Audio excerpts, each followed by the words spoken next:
Donald Trump, membre du Parti républicain, a été réélu président des États-Unis pour un second mandat le 5 novembre 2024.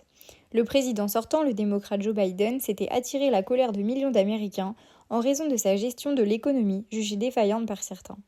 Celle-ci avait conduit à une inflation fulgurante, à l'explosion de la dette publique, en grande partie à cause du soutien massif accordé à l'Ukraine. Les Américains ont donc décidé de ne pas réélire le Parti démocrate et c'est Trump qui est parvenu de nouveau au pouvoir. Il a ainsi remporté la majorité des grands électeurs, mais aussi celle de vote populaire avec 71 millions de suffrages, soit 51% de l'électorat américain. Depuis son retour au pouvoir, Donald Trump a mis en place un certain nombre de mesures controversées. Il a notamment nommé le complotiste et vaccinosceptique Robert Francis Kennedy Jr. au ministère de la Santé et Elon Musk à la tête du département de l'efficacité gouvernementale. Sur le plan environnemental, des lobbyistes du pétrole et du gaz ont été placés à l'Agence de protection de l'environnement et une urgence énergétique nationale a été déclarée pour accélérer des projets industriels au détriment des énergies renouvelables. Sur le terrain des politiques sociales, Trump a mis fin à la possibilité de modifier le genre sur les passeports, a restreint l'accès aux soins d'affirmation de genre pour les mineurs, interdit aux personnes trans de servir dans l'armée et empêché leur participation dans les compétitions sportives féminines financées par l'État fédéral. Sa politique culturelle vise également à restaurer la grandeur américaine avec des projets symboliques de renommage de sites emblématiques comme le golfe du Mexique ou le mont Denali. En matière d'immigration, les expulsions ont été accélérées. Le droit du sol a été menacé par décret mais bloqué néanmoins par une juge du Maryland et une nouvelle loi impose la détention automatique des migrants en situation irrégulière inculpés ou condamnés.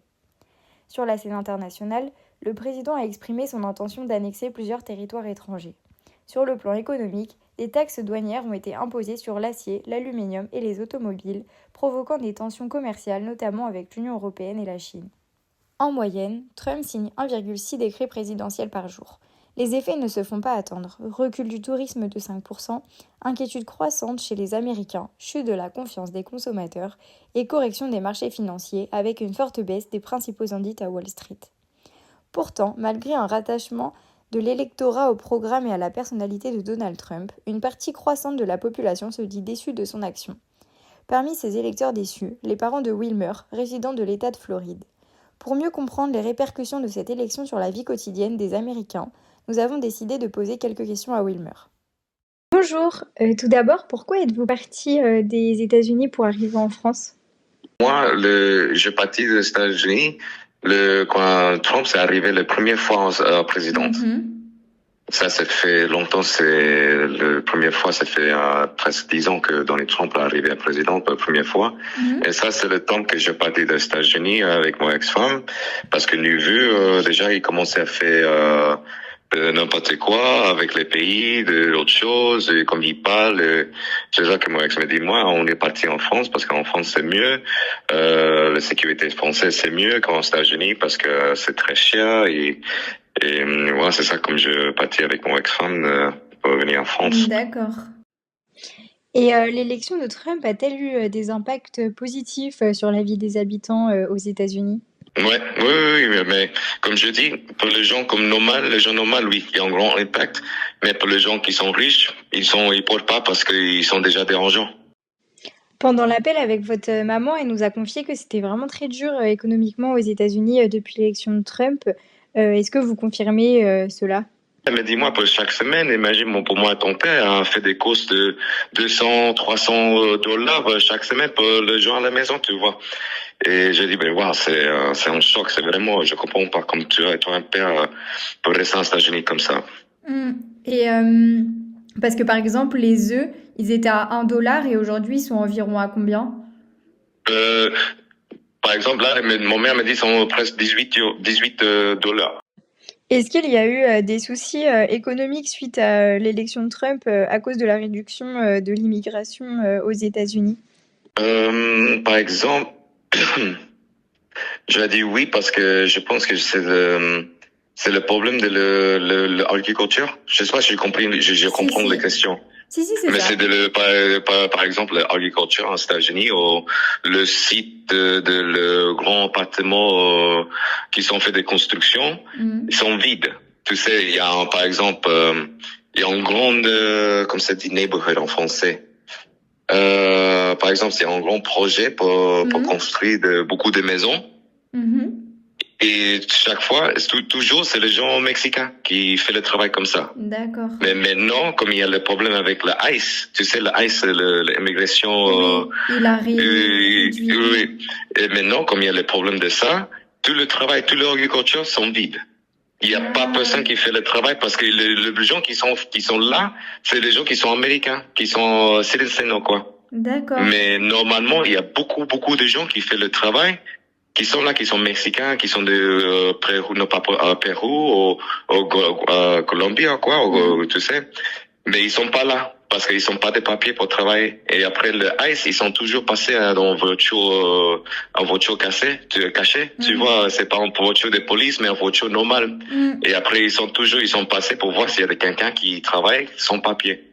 Comme ça, ils prennent les gens et voilà, directement en immigration, déport. Voilà.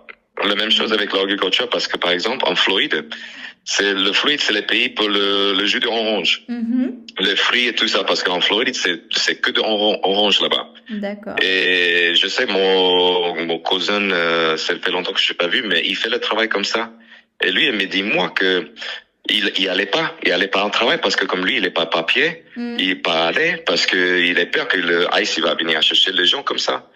Et maintenant, il me dit, moi, que le farm, l'agriculture, quoi, de le jus d'orange, le plante, c'est vide. Il n'y a pas personne pour prendre le fruit, l'orange. Oui, donc il n'y a plus personne qui produit du jus d'orange. Non, voilà. Et après, ça a affecté le farmer, comme ça s'appelle, le chef de la ferme, pour l'orange. Le chef des fermes pour les oranges. Oui, parce qu'après, il va perdre de l'argent. Quand il perd le fruit comme ça, et c'est l'argent qui va perdre. Et vos parents, suite à cette élection, ils n'envisagent pas de partir des États-Unis pour aller, par exemple, en France, vous rejoindre? Franchement, je sais pas, parce que moi, j'ai parlé avec mon parent de ça aussi. Je dis à mon père pour vendre la maison, vendre le bateau, parce que mon père, il est en bateau, mais il jamais utilise. La dernière fois qu'il utilise le bateau, c'est quand je suis 17, 16 ans. Ah oui. Tu vois, ça fait longtemps. Ouais, je dis à mon père, mais tu fais quoi avec le bateau? Vendre le bateau, tu peux gagner 10 ou 15 000 $. Voilà. Si tu vends le voiture que tu n'utilises pas, voilà, c'est dérangeant. Tu vends la maison, tu veux partir des États-Unis au Canada, ou viens en France, tu vois, je suis là déjà. Tu vois, c'est un peu mieux. Mon père, il rigole et dit, ouais, on va voir. Oui, ok, on va voir, mais fais-le, parce que maintenant, c'est la catastrophe là-bas. Je vous remercie beaucoup pour cette interview. Est-ce que vous voulez rajouter quelque chose que vous souhaitez dire en particulier?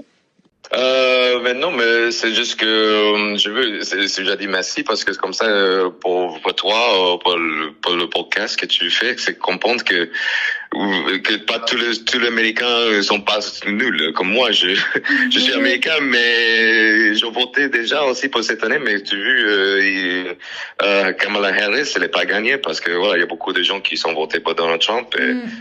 En fait, vous avez envie de montrer que tous les Américains, ils sont pas pour Trump et qui cautionnent pas forcément tout ce qu'il fait. Oui, parce que en fait, parce que comme je dis, Donald Trump, c'est un homme de business.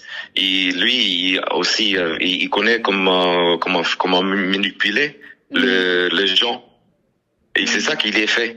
Il dit quelque chose, toutes les choses bon, mais maintenant quand il est arrivé des présidentes, il changeait son idée, ou son planning, ou quoi qu'il voudrait faire pour les États-Unis. Et maintenant, les gens aux États-Unis sont pensés, like, what the fuck, mais il fait quoi là, mais il pensait, il dit ça, mais maintenant il fait ça. C'est pas vrai, tu vois, ils m'ont peur.